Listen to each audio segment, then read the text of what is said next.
अस्सलामुअलैकुम, आप देख रहे हैं समा। मैं हूं फवाज़ ज़ैदी और मैं हूं सबा शेख। बुलेटिन का बाकायदा आगाज करेंगे। आपको बताएं कि तनख्वाहें बढ़ाओ, मरात में इजाफा करो। इस्लामाबाद में सरकारी मुलाजमीन का एहतजाज जारी है। 7 घंटे से मुजाहिरीन और पुलिस में झड़पें हो रही हैं। सुबह से शाम हो गई, एहतजाज खत्म हुआ और ना ही शेलिंग रुकी। मुलाजमीन की पार्लियामेंट की जानिब पेशकदमी जारी है। पुलिस ने सेक्रेटेरिएट का मरकजी गेट बंद करके मुलाजमीन को महसूर कर दिया है। मुलाजमीन शेलिंग के जवाब में पुलिस पर पथराव कर रहे हैं। हंगामा आराई और मार कुटाई का अहवाल नूरुल अमीन दानिश की रिपोर्ट में। तनख्वाहों और मरात में इजाफे के लिए वफाकी सरकारी मुलाजमीन के एहतजाज से पाक सेक्रेटेरिएट में सूरत-ए-हाल बदस्तूर कशीदा। पार्लियामेंट की तरफ मार्च और धरने की कोशिश नाकाम बनाने के लिए पुलिस का एक्शन। मुजाहिरीन पर आंसू गैस के शेल फायर कर दिए। मुजाहिरीन का भी पुलिस पर पथराव। श्रीनगर हाईवे भी काफी देर तक बंद रखी। पुलिस ने मुलाजमीन यूनियन के 7 रहनुमाओं समेत दर्जनों अफराद को गिरफ्तार कर लिया। गिरफ्तारियों पर मुजाहिरीन की पाक सेक्रेटेरिएट मुकम्मल बंद करने की धमकी। पुलिस ने मरकजी गेट बंद करके मुलाजमीन को महसूर कर दिया। कई अफसरान भी दफ्तर न पहुंच सके। वजारतों, महकमों और डिवीजन में सरकारी अमूर ठप होकर रह गए। वफाकी मुलाजमीन ने शिबली फराज को गुजरते देखा तो रास्ते में रोक लिया। गिरफ्तार मुलाजमीन और रहनुमाओं की रिहाई का मुतालबा। दूसरी तरफ लेडी हेल्थ वर्कर्स और असातिज़ा भी सरापा एहतजाज। जिन्ना एवेन्यू के रास्ते पार्लियामेंट जाने की कोशिश की तो पुलिस आड़े आ गई। आंसू गैस की शेलिंग, मुजाहिरीन का जवाबी पथराव। शहर दस्तूर मैदान जंग में तब्दील हो गई। हवा का रुख बदला तो पुलिस वाले खुद ही आंसू गैस से मुतासिर होने लगे। मुजाहिरीन तमाम रुकावटें तोड़ते हुए आखिर डी चौक पहुंचने में कामयाब हो गए, जहां एहतजाज जारी है।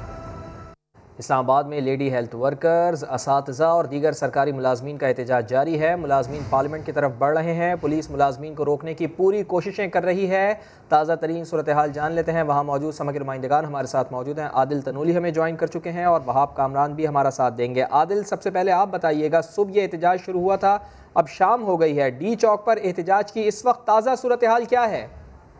जी देखें, वफाकी दारुल-हुकूमत में मुल्क भर से आए हुए जो सरकारी मुलाजमीन हैं, मुख्तलिफ जगह जो है वो वफाकी जो मुलाजमीन के कायदीन हैं उनकी जानब से मुजाहिरीन के लिए मुख्तस की गई थी।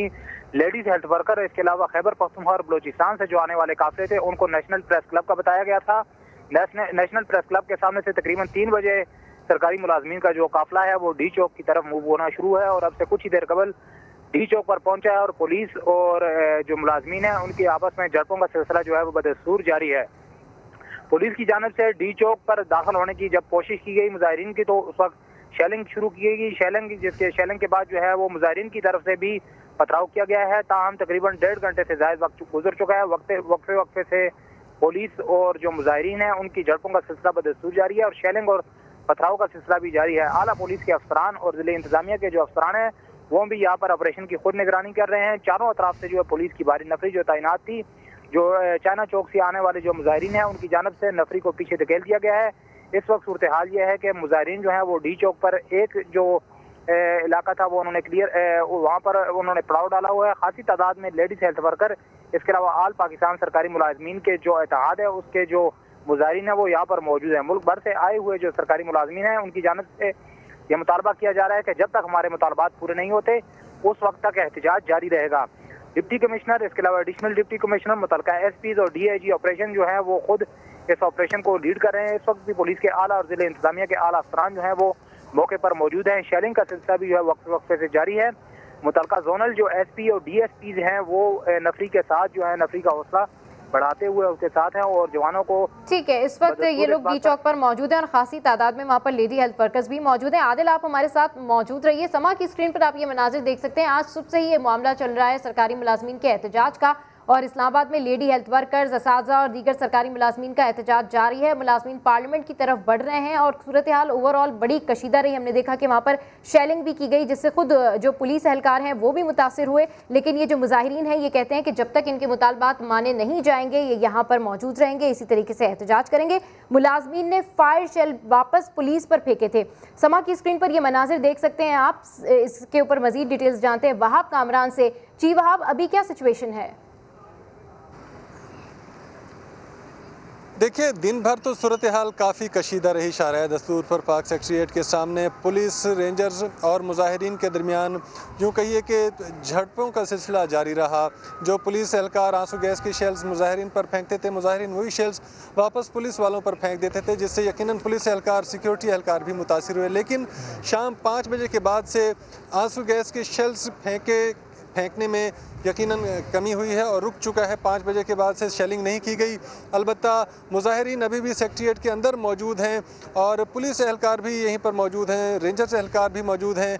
कुछ एहलकार यकीनन दिन भर जो ड्यूटी करने वाले थे, अब वो थक हार कर कुछ सस्ताने लगे हैं। हमने रेंजर एहलकार को भी देखा ड्यूटी के दौरान, वो भी अब किसी हद तक उनको नरमी मिली है। और जो मुजाहिरीन मौजूद हैं पाक सेक्रेटेरिएट के अंदर, चूँकि दरवाज़ा, मरकज़ी दरवाज़ा बंद है, तो मुजाहिरीन ने अंदर ही खाने बनाने शुरू कर दिए हैं, आग जलाकर हाथ सेकने शुरू कर दिए, क्योंकि अब शाम हो चुकी है, ठंड बढ़ने लगी है। दिन भर तो यकीनन दर्जे हरारत ज़्यादा था, ताहम अब ठंडक भी बढ़ चुकी है, तो मुजाहिरीन ने आग जलाना शुरू कर दी है और उनका इरादे यही है कि यहीं पर पड़ाव करना है। उन्होंने रात भर, जब तक उनके मुतालबात पूरे नहीं होते, और सबसे बुनियादी मुतालबात तनख्वाहों में इजाफे का है, कहना है ठंड यहाँ पर बढ़ चुकी है, लेकिन मुजाहिरीन यहाँ से जाने के लिए तैयार नहीं हैं। उन्होंने मुख्तलिफ जगहों पर आग जलाई है और हाथ वो यहाँ पर सेक रहे हैं, तो इससे अंदाज़ा लगाया जा सकता है कि उनका जाने का भी कोई इरादा नहीं है। आदिल तनोली और वहाब कामरान हमारे साथ ही रहिएगा। इसी पर बात करने के लिए हमने रब्ता किया है। सदर all Pakistan secretariat employees coordination council Chaudhry Mohammad Hussain Tahir हमारे साथ मौजूद हैं। चौधरी साहब, वफाकी वज़रा ने तो ऐलान किया है कि हुकूमत ने ग्रेड 16 तक के मुलाजमीन की तनख्वाहें बढ़ाने का मुतालबा मान लिया है, फिर ये एहतजाज क्यों जारी है? देखिए जी, हमारा जो मुतालबा था मेन, जो तनख्वाहों में तफरीक है, इसको ख़त्म किया जाए। तो हुकूमत ने कहा जी हमने इसके लिए पे एंड पेंशन कमीशन तश्कील दिया है, वो इस पर काम कर रहा है और उसकी जैसे ही रिपोर्ट आएगी तो उसके मुताबिक आपकी तनख्वाहों में जो तफरीक है इसको ख़त्म करेंगे। उसके बाद ये हुआ कि वो उनका जो पहले चेयरमैन थे वो रिज़ाइन कर गए, वाजिद राना साहब। फिर उन्होंने कहा जी अब हमने नरगस सेठी साहब को इसका चेयरमैन बनाया और इनको हमने कहा है कि ये जो अक्टूबर गुजरा है उसमें ये हमें रिपोर्ट देंगी और उसके बाद आपकी तनख्वाहें बराबर कर दी जाएंगी। लेकिन वो ऐसे वक्त गुजरता गया, अभी तक उसने इंटरनल रिपोर्ट नहीं दी। हमें कहा गया कि 1 जनवरी से आपको आर्जी रिलीफ देंगे। उसमें हमारे जो लोग हैं, उसमें रहमान बाजवा साहब जो कोर कमेटी के सरबराह हैं और उनकी टीम, वो मुज़ाकरात कर रही थी हुकूमत के जो वज़रा हैं 3। तो परसों उन्होंने कहा कि हम आप फीसद इजाफा करना चाहते हैं 1 से 22 ग्रेड तक। लेकिन दूसरे दिन फिर ये हुआ कि कैबिनेट मीटिंग थी, उसमें उसके बाद शेख रशीद साहब और परवेज खटक साहब वापस आए। उन्होंने कहा जी हम तनख्वाहों में 24% इजाफा करना चाहते हैं और वो भी 1 से 16 ग्रेड। तो उसमें फिर ये जो है डेडलॉक शुरू हुआ कि हमने कहा कि 40% तनख्वाह इजाफा और फिर ग्रेड 1 से 22 तक। तो सर ऐसे आपने क्यों मुतालबात बढ़ाए? 24% तो हुकूमत मान गई थी मुतालबा करने के लिए, आप 40% पर चले गए सर? वो भी शामिल है। हमने कहा था कि उसी नोटिफिकेशन में सूबाई जो प्रोविंशियल गवर्नमेंट्स हैं आपकी, उनको डायरेक्शन जारी करें कि हमारे जो सूबाई मुलाजिमीन हैं उनकी तनख्वाह में भी इसी तनासब से इजाफा किया जाए। तो इस वजह से ये हुकूमत ने अपना जो है ना यू टर्न ले लिया है और वो हमारे मुतालबात नहीं माने, जिस वजह से मुलाजमीन थोड़ा गुस्से में हैं। हम आज भी हुकूमत से मुतालबा करते हैं कि तनख्वाहों में जो अबूरी रिलीफ है उसमें ग्रेड 1 से 22 तक दिया जाए और उसमें चारों सूबों आज़ाद कश्मीर के मुलाजमीन को भी शामिल किया जाए। और उसके अलावा जो हमारे जो मुलाजमीन के। अच्छा चौधरी साहब ये बताइएगा कि वफाकी वज़रा कह रहे हैं कि इस एहतजाज के पीछे तो अफसरान हैं। ये बात इसलिए कह रहे हैं कि अब हम ये मुतालबा कर रहे हैं कि तनख्वाहों में इजाफा ग्रेड 1 से 22 तक किया जाए।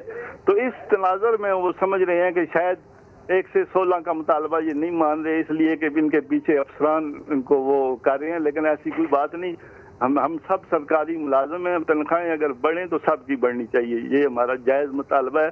और हम इसमें हम हुकूमत से पुरजोर मुतालबा करते हैं कि हमारे गिरफ्तार मुलाजमीन नुमाइंदों को रहा किया जाए। और जो आज हुआ आपने देखा, पूरी दुनिया ने देखा कि इस वक्त मुलाजमीन नहते, उनके ऊपर सारा दिन आंसू गैस के शेल फेंकते रहे हुकूमत की तरफ से, पुलिस ने।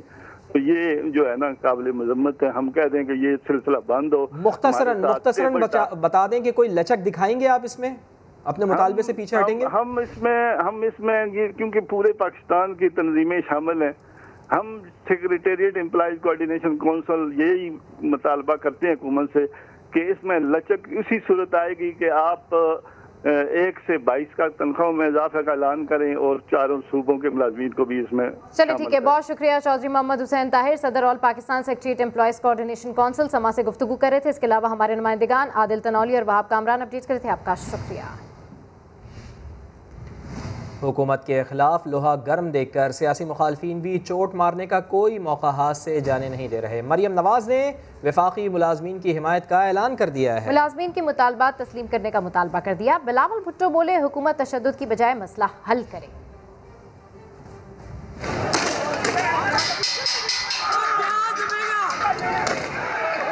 इस्लामाबाद में सरकारी मुलाजमीन का एहतजाज क्या हुआ? मरियम नवाज ने वफाकी मुलाजमीन की हिमायत में बयान दाग दिया। कहा हक मांगने वालों पर शेलिंग और गिरफ्तारियां जालिमाना हथकंडे हैं, उन्हें रिहा करके मुतालबात तस्लीम किए जाएं। पार्लियामेंट समेत हर फोरम पर आवाज उठाने का ऐलान भी किया।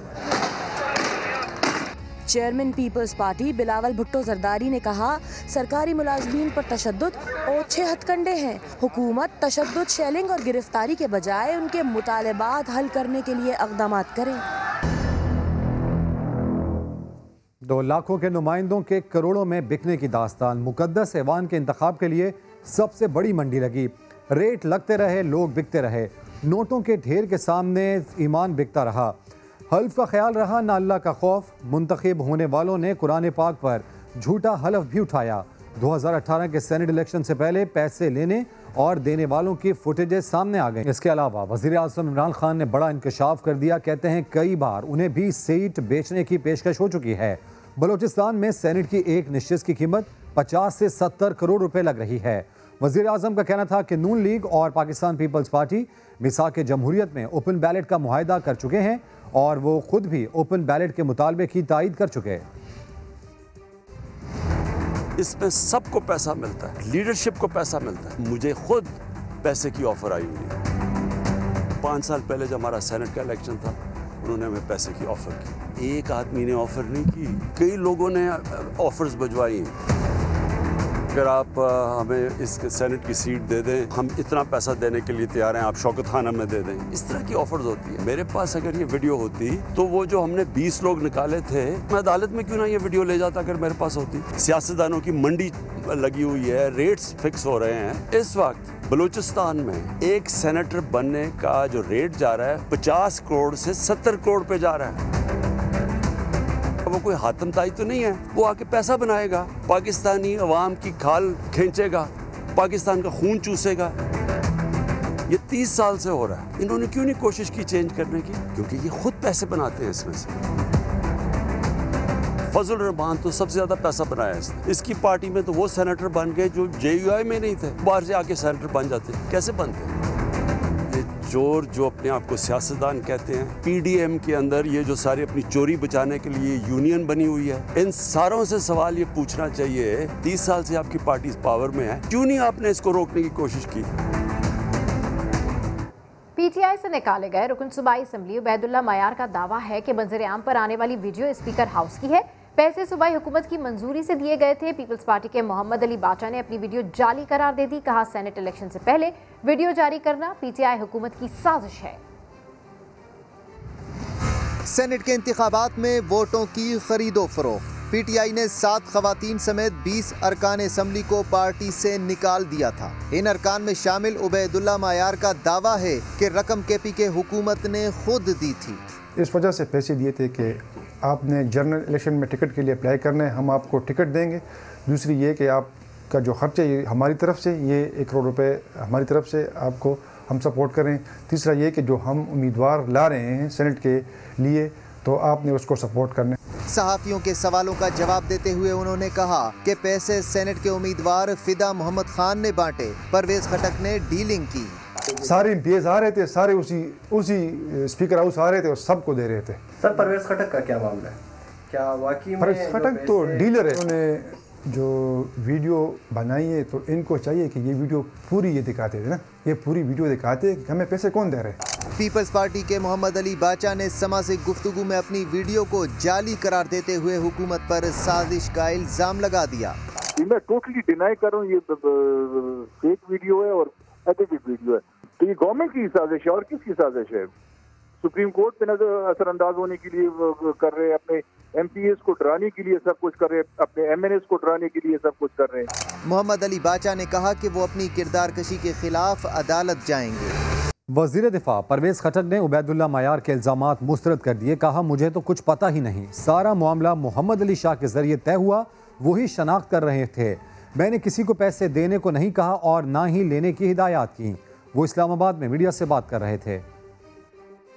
मायार ने ये आप पर इल्जाम लगाया है कि आपने कहा था कि पैसे लें और पीपल्स पार्टी को वोट बेचें। ये बड़े मज़े की बात है कि वोट भी हमारे बिके, 17 वोट हमारे बिके, हमने उनको पार्टी से निकाला और उबैदुल्ला मायार कहता है कि हमने उसको पैसे दिए। तो अगर मैं उनको पैसे देता तो वोट कहीं और कैसे? पैसे लें। मैंने कभी नहीं कहा, ना मैं कहूँगा, क्योंकि हमारे अपने PTI के वोटर्स थे, तो मैंने कभी नहीं कहा ये वोट जहाँ बिके। ना वो स्पीकर हाउस है, टोटल झूठ है। इस्लामाबाद में घर है, जब चाहे हम आपको बता देंगे। मैं बिल्कुल मौजूद नहीं था वहाँ। उनका पार्लिमानी लीडर मोहम्मद अली MPA, वो मोहम्मद अली शाह वहाँ मौजूद थे, वो आइडेंटिफाई कर रहे थे और उनके थ्रू सारा मामला हुआ था। मुझे तो पता नहीं है। मोहम्मद अली सतपारा समेत को पहमाओं की टीम की तलाश के लिए ऑपरेशन ख़राब मौसम के बायस फिर रोक दिया गया है। K2 के इर्द गिर्द तेज़ हवाओं के डेरे हैं। हुकाम ने इंटरनेशनल स्पेस एजेंसी से तस्वीर के लिए राब्ते भी शुरू कर दिए हैं। मोहम्मद अली सतपारा और उनके साथी 6 दिन से लापता हैं।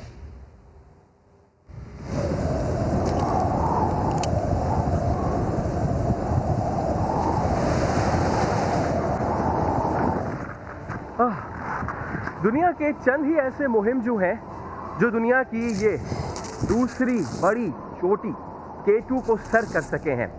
कई तो इस 8,611 मीटर बुलंदी को सर करने की कोशिश में अपनी जान से भी गए, लेकिन हज़ारों आज भी इस आस में है कि काश वो ये कारनामा सरअंजाम दे सकें। हमने ये फैसला किया कि आपको लेकर चलें और दिखाएं कि ये कठिन रास्ता किन किन मरहलों में तय होता है।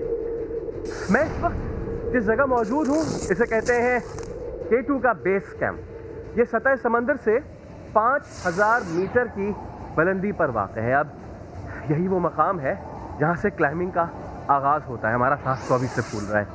इतनी ऊंचाई पे इफेक्टिव ऑक्सीजन परसेंटेज, यानी ऑक्सीजन की मिकदार सिर्फ 11% होती है।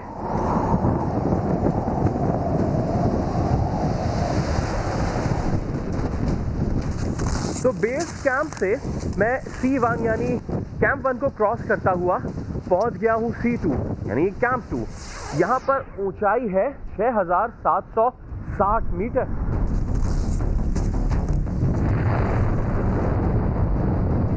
इस तरह के कई मनाजिर, कई खौफनाक मनाजिर हमारी राह तक रहे हैं। चलिए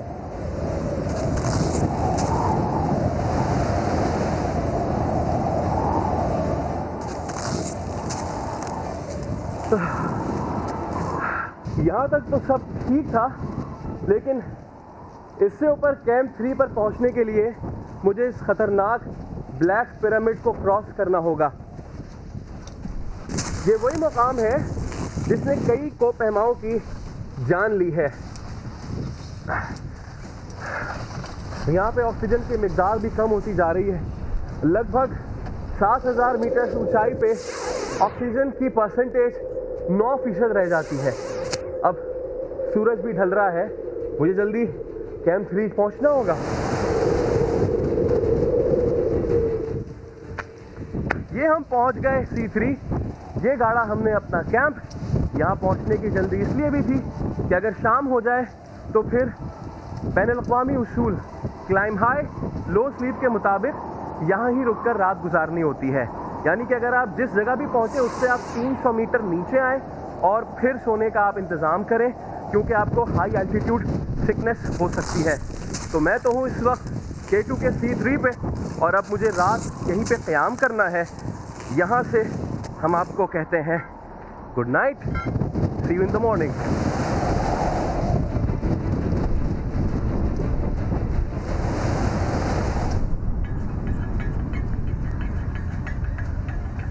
K2 के कैंप 3 से गुड मॉर्निंग।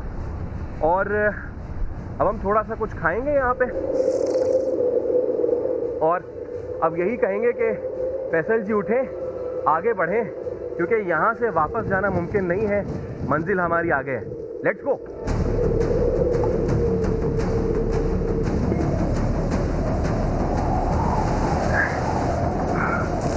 सबसे खतरनाक और सबसे जानलेवा 8,211 मीटर की बुलंदी पर वाक़ बॉटल नेक। Team alpha two base camp, team alpha two base camp. ये सबसे ख़तरनाक और जानलेवा मकाम है क्योंकि इस जगह पर 40 से 90 किलोमीटर फी घंटे की रफ्तार से तेज़ हवाएं, बर्फानी तूफान, ऑक्सीजन की कमी, तिरछी नोकीली तेज़ धार चट्टानें अपने पंजे निकाले खड़ी होती हैं। Alpha team to base camp, ज़रा सी लापरवाही और गलती जानलेवा साबित हो सकती है।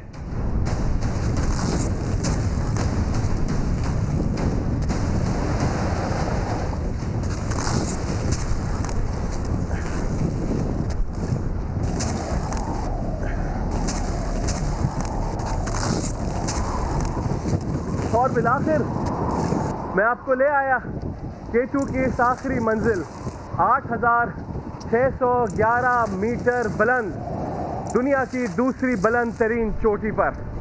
यहाँ दर्जा हरारत -50 से -65 तक रहता है।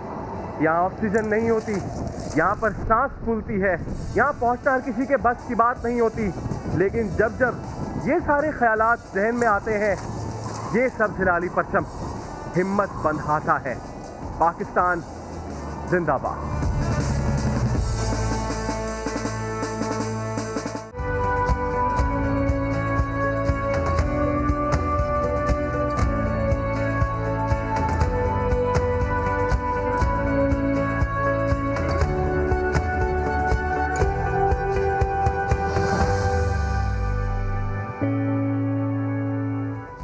अनदेखा पाकिस्तान में आज आपको दिखाएंगे हिरनों का ऐसा देश, ऐसी उछल कूद जो आज से पहले आपने नहीं देखी होगी। हिरनों की इस दुनिया की सैर कराएंगे हमें एहसन अंसारी। पाकिस्तान की सरजमीन का वो टुकड़ा जहां हिरन की सल्तनत है। तो आइए ये खूबसूरत हिरन आपको खुश आमदीद कहते हैं। बहावलपुर से 30 किलोमीटर दूर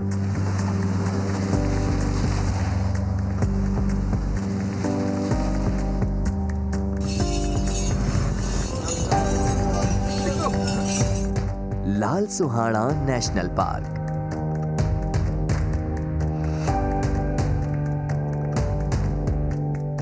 यहाँ हिरन सल्तनत कैसे बनी, एक पूरी दास्तान है।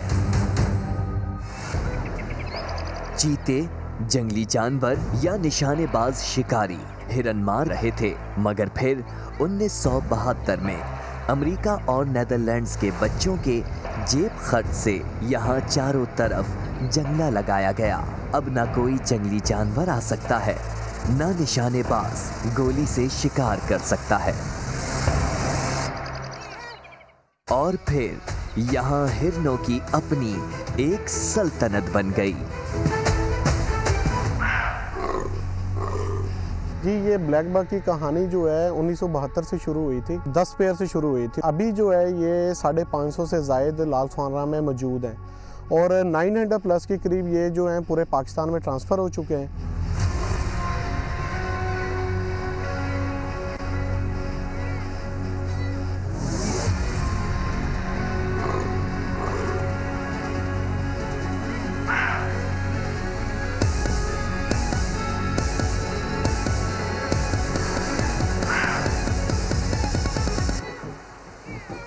फर्स्ट टाइम कोई फैमिली, बच्चे, स्कूल का ट्रिप या कोई भी विजिटर या फॉरेनर हमारे पास तशरीफ़ लाते हैं, उन्होंने ज़्यादातर जानवरों को इंक्लूजर्स के अंदर कैद और बंद देखा हुआ होता है। अपने गिरदोनवा में हिरन अटकेलियाँ करते, भागते, दौड़ते, सींगों से लड़ते हुए जब उन्हें दिखाई देती हैं तो उनकी खुशी का जो आलम होता है वो नाकाबिले बयान है। अब यहाँ 550 हिरन हैं। पार्क के 70 एकड़ रकबे पर यही राजा हैं। काले हिरन सल्तनत के महाराजा हैं। इन्होंने इस जमीन पर अपना अपना टुकड़ा बांट लिया है और अपनी हुदूद में एक दूसरे को घुसने नहीं देते।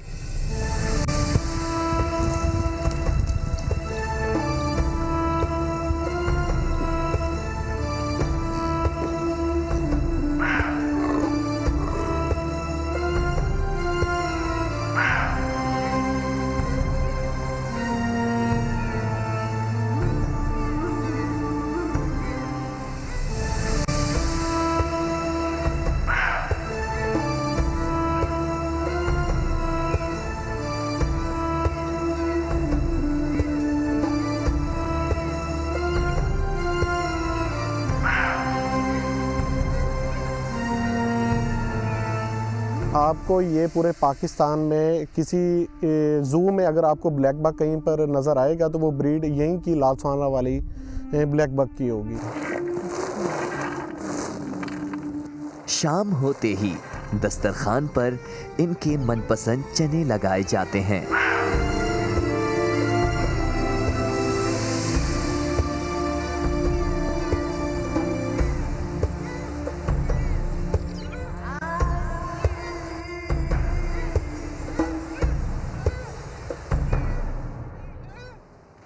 बोलो स्वात में जन्नत नज़ीर वादी का झूमर कहलाने वाले दरियाए स्वात की हालत ज़ार आपको दिखाएंगे, जिसे बजरी माफिया ने गैर कानूनी खुदाई करके पत्थरों के ढेर में बदल दिया है।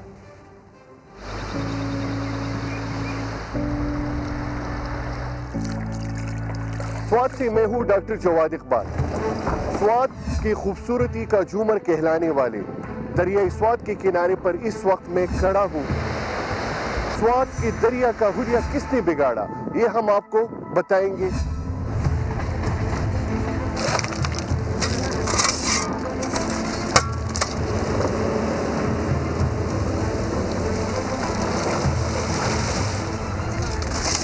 बदकिस्मती से स्वात के दरिया का ये पानी न अभी उसी तरह साफ रहा और न लोग इसे पीने के लिए इस्तेमाल करते हैं कि इसमें गैर कानूनी खुदाई हो रही है। पूरे स्वात के गन को इस दरिया में फेंका जा रहा है। इस दरिया की खूबसूरती का हुलिया लोगों ने बिगाड़ के रखा है। हर साल स्वात में लाखों मुल्की और गैर मुल्की सयाह आते हैं और वो यहाँ के दरिया की दीवाने होते हैं, लेकिन क्या हम उनको दरिया की खूबसूरती बचाने में कामयाब हुए हैं? कहाँ है हुकूमती वक्त जो सयाहत को परवान चढ़ाने के बुलंद बांग दावे करते हैं?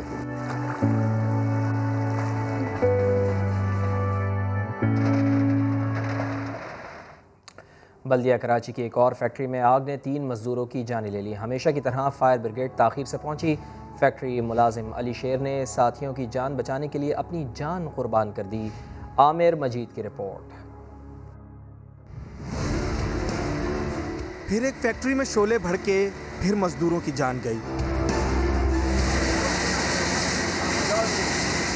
कराची बल्दिया टाउन सेक्टर 5 में धागा फैक्ट्री में आग लगी जो देखते ही देखते फैलती चली गई। आग रात 10:30 बजे लगी। पहला फायर टेंडर 1.5 घंटे ताखीर से पहुंचा, जब तक आग तीसरी मंजिल तक पहुंच चुकी थी। पानी का भी सिर्फ एक टैंकर था। फैक्ट्री में मौजूद 3 मजदूर जान बचाने के लिए पानी की टंकी में चले गए, लेकिन पानी कम होने की वजह से दीवारें गिर गईं और मजदूर मलबे तले दबकर जान से गए। फायर ब्रिगेड को फ़ोन करते रहे हम काफ़ी देर, तकरीबन 1 घंटा 25 मिनट के बाद जो है ना फायर ब्रिगेड की एक गाड़ी आई। पहले वो आई तो वो काम नहीं कर रही थी ना, उसके पास वो पाइप सीधे किए, पानी था नहीं, तो फिर वो रुकी रही। फिर दूसरी गाड़ी आई, फिर उन्होंने काम शुरू किया। 4 फायर टेंडर्स आग बुझाने की कोशिश करते रहे। स्नार्कल की मदद भी ली गई, लेकिन तंग गलियों की वजह से दुश्वारी का सामना रहा। फैक्ट्री में हंगामी अखराज का कोई रास्ता न था। एग्जिट के रास्ते रखते नहीं ये लोग। इतनी बड़ी इमारत है और इतनी लंबी चौड़ी है, उसमें एक ही जीना है और तमाम जो विंडोज़ हैं वो भी आयरन की है। सिंध के वजीर सुहेल अनवर सियाल ने आग की वजह शॉर्ट सर्किट बताई। आग बुझाने में ताखीर के जिम्मेदारों के खिलाफ कार्रवाई का ऐलान भी कर दिया। अगर यहाँ पे म्युनिसिपल या फायर ब्रिगेड वालों की तरफ से कोई कोताही हुई है तो उनके खिलाफ कार्रवाई होगी। और मीनवाइल हमने ये भी कर रहे हैं कि अगर फैक्ट्री ओनर ने प्रॉपर SOP को फॉलो नहीं किया हुआ, किसी के भी तरफ से कोताही है तो उसके खिलाफ एक्शन लेंगे। बल्दिया टाउन में जलने वाली फैक्ट्री के मालिक के बेटे का कहना है ये पहला वाकया नहीं। आपको पहला हादसा थोड़ी हुआ, ये हजारों हो चुके हैं। वाकये के बाद फैक्ट्री मालिक को पुलिस ने हिरासत में लेकर तहकीकात का आगाज कर दिया है। कैमरामैन फरहान यूसुफ के साथ आमिर मजीद, समा, कराची। कराची में नौजवान ने दोस्तों को बचाने के लिए अपनी जान दे दी। अली शेर आग के शोलों में कूदा और वापस ना आ सका। इस हवाले से रिपोर्ट कर रहे हैं शाहनवाज अली कादरी। गुज़िश्ता रात बल्दिया धागा फैक्ट्री में जब आग लगी तो अली शेर चौथी मंजिल पर था। सबके साथ वो भी बाहर निकलने में कामयाब हो गया, लेकिन दोस्त फयाज और काजिम बाहर ना निकल सके और अली शेर इन्हें बचाने के लिए आग में कूद गया। आग अभी इतनी तेज़ नहीं थी तो अली शेर ने जो छोटा सिलेंडर अंदर पड़ा हुआ था खोपड़ी में, उसको उठा के उसने रास्ता बनाया, आग को बुझाते बुझाते ऊपर गया और ऊपर गया। बस आग इतनी तेज़ हो गई कि बस उसके बाद अली शेर उनके साथ ही। अली शेर 12 बहन भाइयों में दूसरे नंबर पर था। 1.5 साल से घर का सारा बोझ अली के कंधों पर था।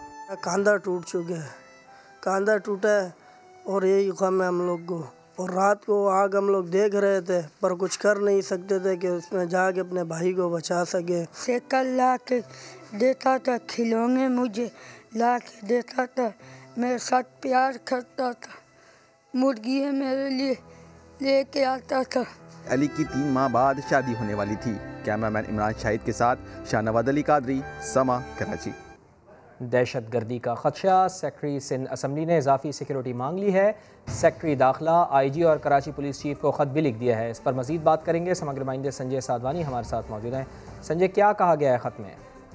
जी बिल्कुल, हाल ही में दहशतगर्द पकड़े गए थे जिनसे सिंध असेंबली का नक्शा बरामद हुआ था, जिसके बाद सिंध असेंबली में सिक्योरिटी खदशा पैदा हो गए हैं। सिंध असेंबली के सेक्रेटरी की जानिब से सिंध असेंबली के अंदर और बाहर खसूसी सिक्योरिटी इकदाम के लिए खत लिख दिया है। सेक्रेटरी दाखिला, IG सिंध और पुलिस चीफ DIG ट्रैफिक को भी खत लिखा गया है और इस खत में इत्तला की गई है कि सिंध असेंबली की सिक्योरिटी में इजाफा किया जाए। एक DSP सिंध असेंबली के अंदर तैनात किया जाए ताकि सिक्योरिटी के निज़ाम को बेहतर किया जा सके। तो सिंध असेंबली जो दहशतगर्दों के टारगेट पर थी, अब सिंध हुकूमत ने बाज़ाब्ता तौर पर इसके लिए खत लिख दिया है असेंबली सेक्रेटरी ने कि इसकी सिक्योरिटी में इजाफा किया जाए। बहुत शुक्रिया। कराची में दहशतगर्दों ने सहूलतकारों को रकम की मुंतकली का नया अंदाज तलाश कर लिया है, जिससे न सिर्फ उनकी शनाख्त बल्कि रकम की मुंतकली का मकसद तक छुपा रहेगा। आखिर ये क्या तरीक़ेकार है, जानते हैं समा के chief crime reporter Ahmed Rehman Khan से। जी अहमद, अपडेट कीजिए। जी बिल्कुल, ये बड़ी एक तशवीशनाक बात है कि मोबाइल कैश ऐप्स जो होती हैं उनका इस्तेमाल दहशतगर्दों ने शुरू कर दिया है। खास तौर पर दहशतगर्द जो रकम सहूलतकारों को मुंतकिल करते हैं, वो पहले तो सहूलतकार खुद ये रकम अपने दीगर साथियों को सप्लाई किया करते थे, लेकिन अब दहशतगर्दों की जानिब से इसमें भी टेक्नोलॉजी का इस्तेमाल शुरू कर दिया गया है और मोबाइल कैश ऐप का इस्तेमाल किया जा रहा है, जिसके जरिए वो न सिर्फ रोजाना 50,000 रुपए भेज सकते हैं बल्कि महीने के 2 लाख रुपए की रकम तक लोगों तक पहुंचा सकते हैं। इसी वजह से CTD ने काउंटर टेररिज्म डिपार्टमेंट ने जो मोबाइल कैश ऐप की कंपनीज हैं उनसे राब्ता किया है और गुज़िश्ता 1 साल का रिकॉर्ड जो है वो लिया जा रहा है ताकि इसमें कितनी रकम किसको ट्रांसफर की ये पता लगाया जा सके। दहशतगर्दों की जानिब से इन ऐप का इस्तेमाल जो है वो सहूलतकारों को रकम सप्लाई करने के लिए किया गया था। अहमद रहमान खान अपडेट करें, आपका शुक्रिया। कराची में कब्जा माफिया से सरकारी ज़मीनें छुड़ाने का सिलसिला जारी है। स्कीम 33 के मुख्तलिफ इलाकों में कार्रवाई के दौरान 100 एकड़ से ज़ायद सरकारी अराजी वागुजार करा ली गई। तफसीलात जमजम सईद की रिपोर्ट में।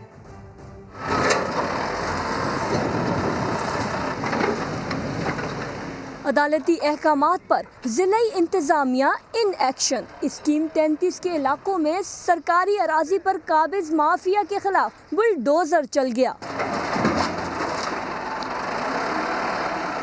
डिप्टी कमिश्नर ईस्ट की हिदायत पर 100 एकड़ से जायद सरकारी जमीन वागुजार कराई गई। ऑपरेशन के दौरान 20 से जायद दुकानें भी मिसमार की गईं।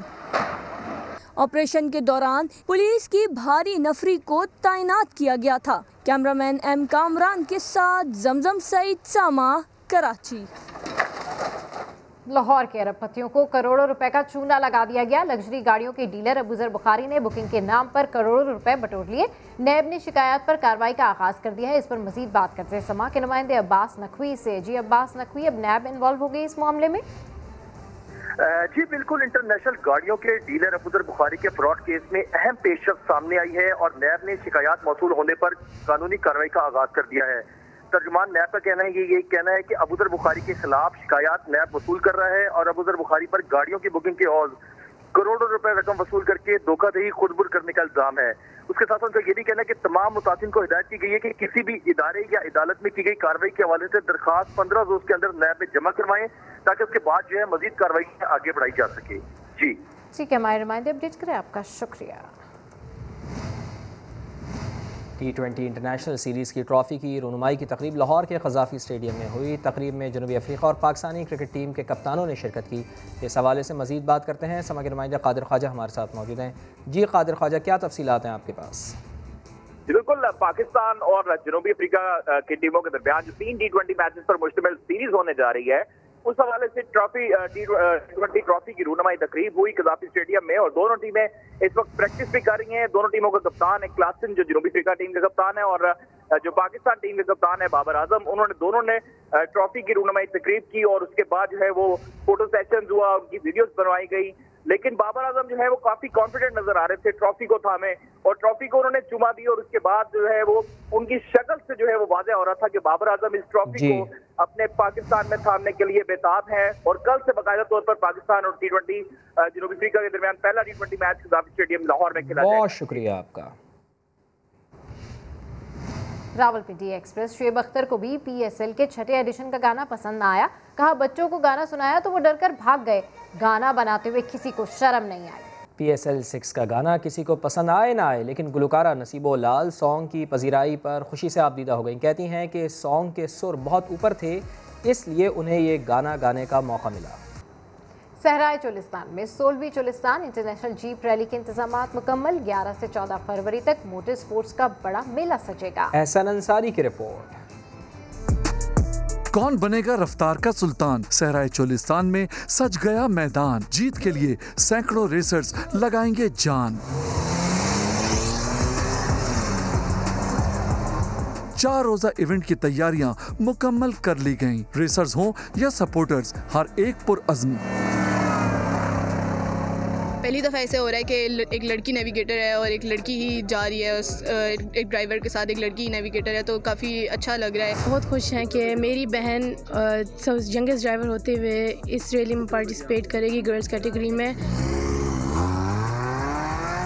क्वालिफाइंग मरहला 11 फरवरी, जबकि प्रीपेयर्ड कैटेगरी का पहला राउंड 12 फरवरी को होगा।